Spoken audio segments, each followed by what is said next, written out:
नमस्कार। मैं हूँ पार्थ और आज मैं आपको लेकर के आया हूँ नैमिषारण्य। जी हाँ, नैमिषारण्य उत्तर प्रदेश के डिस्ट्रिक्ट सीतापुर का एक बड़ा ही पवित्र स्थान है। तो आइए नैमिषारण्य की यात्रा पर हम आपको लेकर चलते हैं। नैमिषारण्य संज्ञा दो शब्दों में नैमिष प्लस आरण्य शब्दों की योग से बना है। यह नैमिष शब्द वेद से संबंध रखने वाला है। अथर्ववेद दसम मंडल यजुर्वेद 23वें अध्याय तथा 25वें अध्याय के 11वें मंत्र में निमिष व निमिष शब्द का उल्लेख प्राप्त होता है। यहाँ पर निमिष शब्द का प्रयोग ब्रह्म स्वरूप परमात्मा का संसार को प्रकाशित करने वाली चेष्टा को व्यस्त करने के लिए किया गया है। श्रीमद् भागवत महापुराण में के स्कंद 3 अध्याय 1 में व्याख्या करते हुए लिखा है, जो काल प्रयत्न की परमाणु जैसी सूक्ष्म अवस्था में व्याप्त रहता है, वह अत्यंत सूक्ष्म और सृष्टि से लेकर प्रलय पर्यंत तक उनकी सभी अवस्थाओं का भोग करते हैं। वह परम महान हैं। आगे का काल पुरुष के स्वरूप को व्यक्त करते हुए लिखते हैं, 2 परमाणु का एक अणु, 3 अणु का एक त्रैसेन, 3 त्रैसेन की एक त्रुटि, 100 त्रुटि का एक वेद, 3 वेद का एक लव, 3 लव का एक निमिष होता है। यहाँ निमेष अव्यक्त काल का वह बिंदु है जहाँ से पलक झपकने जैसे समय के लिए एक प्रकाश किरण उत्पन्न होती है। यही ज्योति समय से दिन, मास, पक्ष, वर्ष आदि के रूप में जानी गई। संसार का स्वरूप इसी निमेष बिंदु से व्यक्त होता है। यह निमेष परमात्मा का संख्या चक्षु कहा जाता है। वायु पुराण में लिखा है, काल का आदि निमेष में संख्या चक्षु कहलाते हैं। दिन रात का मूर्ति है, निमेष अवयव है। वायु पुराण अध्याय 11 में यह निमेष ही वृद्धि भाव में विकसित होकर निमेष भव नैमिष अथवा निमिषा यत्र सन्ति स नैमिष इन नाम से प्रसिद्ध हुआ। तात्पर्य यह है कि अव्यक्तावस्था में जिस बिंदु में परमात्मा ज्योति स्फुटित होती है, वह स्थान को व्यक्त करने वाले सांकेतिक शब्द को नैमिष कहते हैं। नैमिष पुराणों में प्रसंगवश भिन्न भिन्न स्थानों पर त्रैमिक को व्यक्त करने के लिए विभिन्न कथाएं प्राप्त होती हैं, जिसमें कुछ अग्रलिखित हैं। विश्व सृजन की इच्छा से ब्रह्मा जी यज्ञ करना चाहते थे। इस यज्ञ के यजमान स्वयं ब्रह्मा एवं इला नाम की उनकी पत्नी थी। यथार्थ पवित्र भूमि हेतु विष्णु भगवान से प्रसन्न किया। भगवान विष्णु ने एक दिव्य चक्र दिखाते हुए कहा कि जहाँ इस चक्र की नैमिषारण्य हो जाए वही यज्ञ भूमि होगी। ब्रह्मा जी ने उस चक्र का अनुसरण करते हुए जिस स्थान पर चक्र की नैमिषारण्य होते देखी, उसे ही नैमिषारण्य नाम से पुकारा।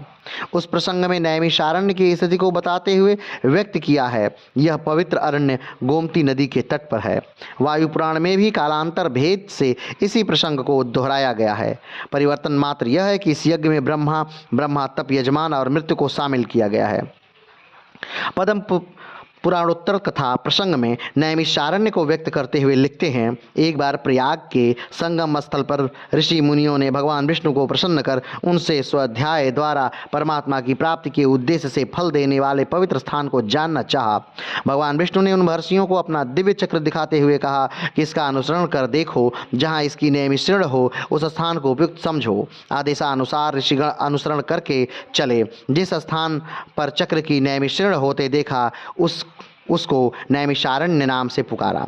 परमात्मा ज्ञान हेतु तप स्वाध्याय में रत हो नहीं निवास किया।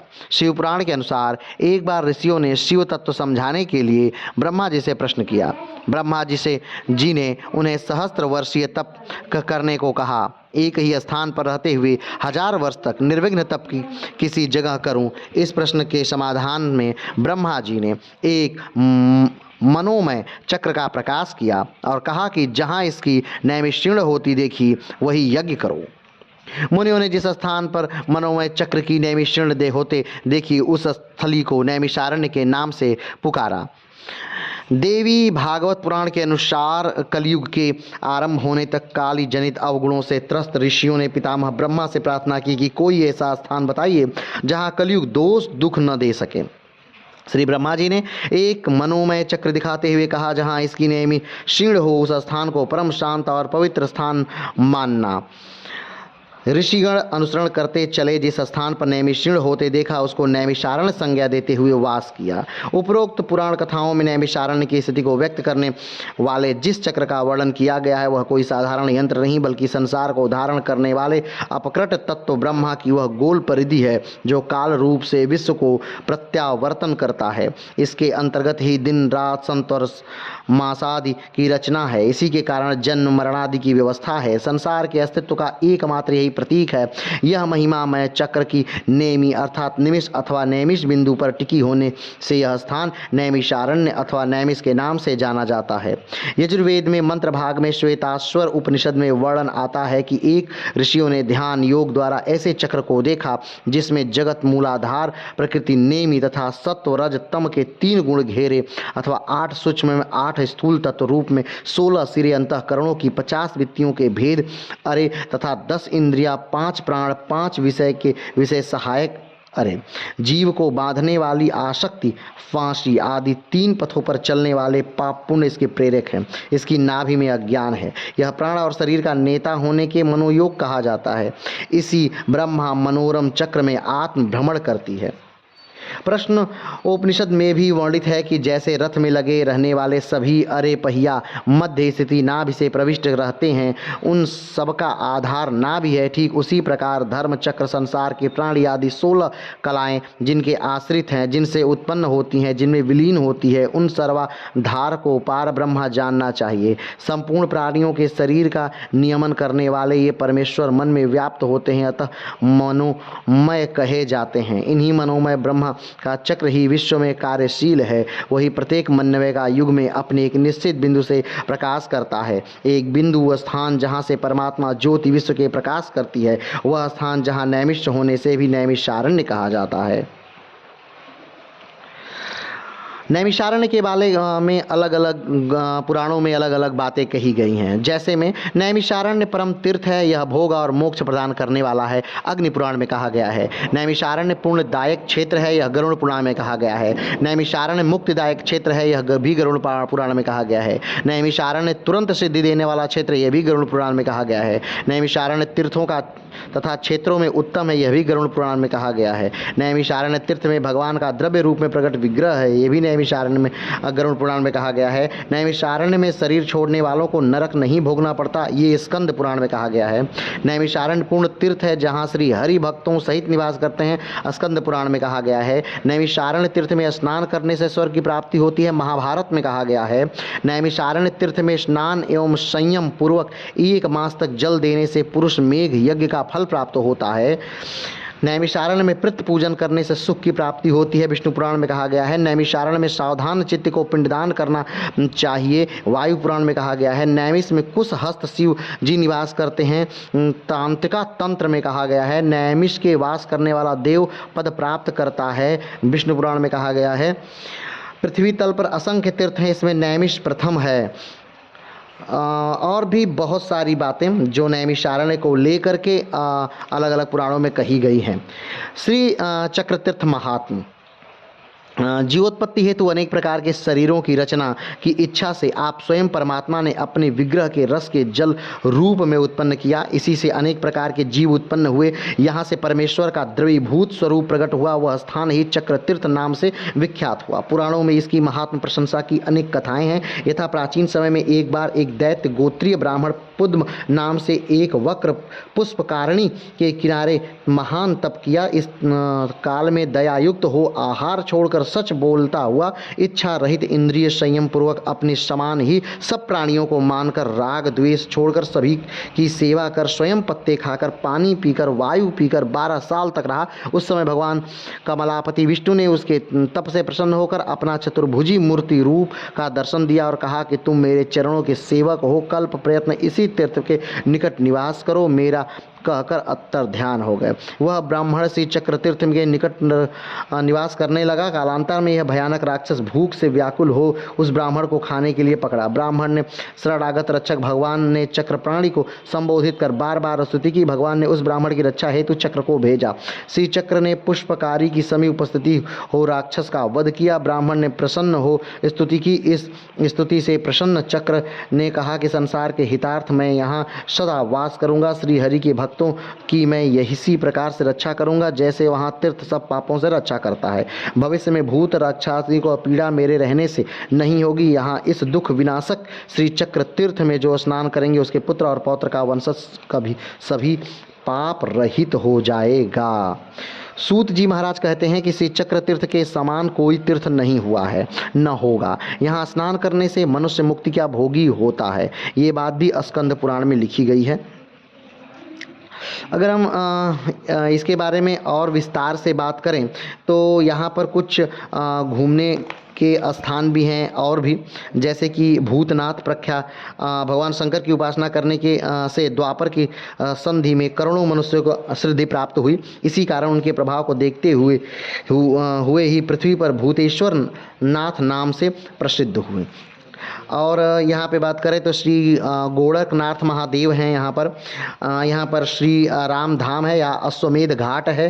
अश्वमेध घाट के बारे में बात करें तो समीप ही भगवान श्री राम लक्ष्मण व सीता जी का मंदिर है। इस स्थान पर तीर्थ भ्रमण के उद्देश्य से आए श्री राम जी के ठहरने का उल्लेख प्राप्त होता है। यहाँ नैमिष में भगवान राम के आने के बाद उल्लेखनीय ग्रंथों के आधार पर प्रायः 3 बार प्राप्त होता है। प्रथम विद्यालय के बाद राजा दशरथ से भी मनुमति प्राप्त कर द्वितीय राज्याभिषेक के उपरांत देख रेख हेतु और तृतीय अश्वमेध देवता के नैमिषारण्य हेतु।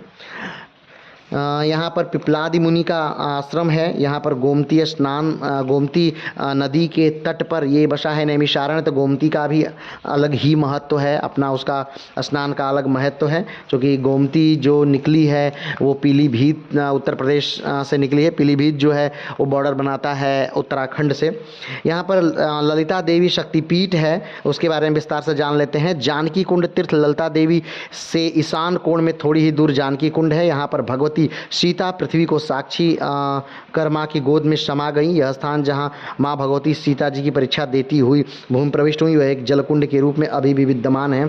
ललिता देवी की बात करें तो ललिता देवी में सती का माना जाता है कि हृदय गिरा था। यहाँ पर लिया गया था।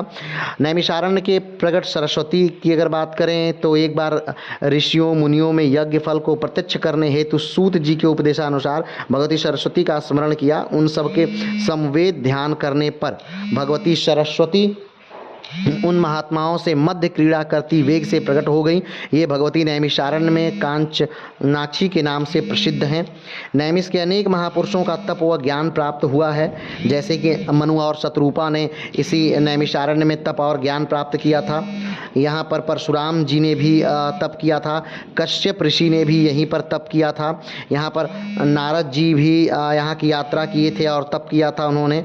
यहाँ पर पांडवों ने भी यात्रा की थी नैमिषारण्य में और यहाँ पर तप किया था। यहाँ पर अगर घूमने की और बात करें तो सूत जी का पुराण प्रचार है। यहाँ पर श्री देवेश्वर जी का स्थान है। यह पुरुष भगवान विष्णु का वास है नैमिषारण्य में। अगर हम नैमिषारण्य के बारे में बात करें तो भगवान शंकर का ये प्राकट्य स्थल माना जाता है। महाभारत शांति पूर्व के अनुसार नैमिषारण्य में गोमती तट पर पद्मनाम नामक नाग निवास करते थे। इन्हीं नाग देवताओं के धर्मांतरण मुनि के श्लोक्ष वृत्ति का उपदेश दिया था। नैमिषारण्य तीर्थों का आगमन अगर हम बात करें तो पुराणों के सतयुग की एक गाथा प्राप्त होती है कि देवताओं की त्रुटि के एक वित्तासुर नामक एक दैत्य उत्पन्न हुआ। उसने देवताओं से बैर से संसार को नष्ट करना प्रारंभ किया। देवताओं के संपूर्ण अस्त्र उसको समाप्त करने में व्यर्थ सिद्ध हो गए। अंत में देवता विष्णु की शरण में गए। भगवान विष्णु ने बताया कि दधीचि मुनि से विश्व हितार्थ हड्डियों की मांग करें, उससे असुर की मृत्यु होगी। हड्डियां मांगने पर दधीचि मुनि ने पृथ्वी के संपूर्ण तीर्थों के स्थान के बाद अस्थियां देना स्वीकार किया। अतएव देवताओं ने समय का विचार कर नैमिषारण्य को 84 कोस की की भूमि पर बुलाकर सभी तीर्थों की स्थापित किया। उस काल से नैमिषारण्य में पृथ्वी के सभी तीर्थ स्थापित हैं। फाल्गुन मास के 15 दिन की परिक्रमा होती है, उसमें सभी तीर्थों के स्थान का लाभ प्राप्त होता है। परिक्रमा करने से संपूर्ण तीर्थों का यात्रा फल प्राप्त होता है। महाभारत का पद्म पुराण में लिखा है भी है इन बातों के बारे में। यही स्थान है जहाँ पर महर्षि दधीचि ने इंद्र को अपना अस्थियाँ प्रदान की थी, और यही वो स्थान है जहाँ पर महर्षि दधीचि की अस्थियों से अनेक अस्त्रों का निर्माण हुआ था।